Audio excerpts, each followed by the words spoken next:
Thord's out, returning from a job, when he takes an unusual emergency call. Hello. Now I've got the call. There is a tractor who is a little bit out of the road between some cabins, and he is coming too long out. After heavy snowfall, the tractor was clearing a narrow track connecting a development of luxury cabins, making them ready for visitors. The driver steered too close to the edge and risks tipping. Complete with snow-clearing equipment, the tractor weighs over 14 tons.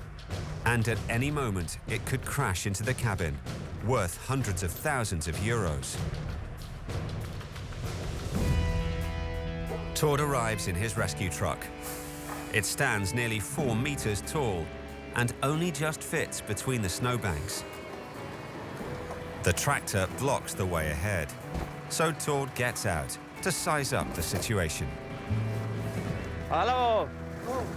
Hvordan går dette brattet deg? Ja, her har han kommet så langt ut, ja. This tractor, if he start moving backwards or forwards now, then he's gonna tip over, 100%. 1.5 meter down, there's a nice cabin, not good. Thord must act quickly to stop the tractor from tipping. But to do that, he needs to get his tow truck alongside. This is not looking very good. This was not so good. It's not space enough for my truck, so. Hvor langt inn tror du han klarer å komme her, da? Nei, det er mur. Mur, ja. Fy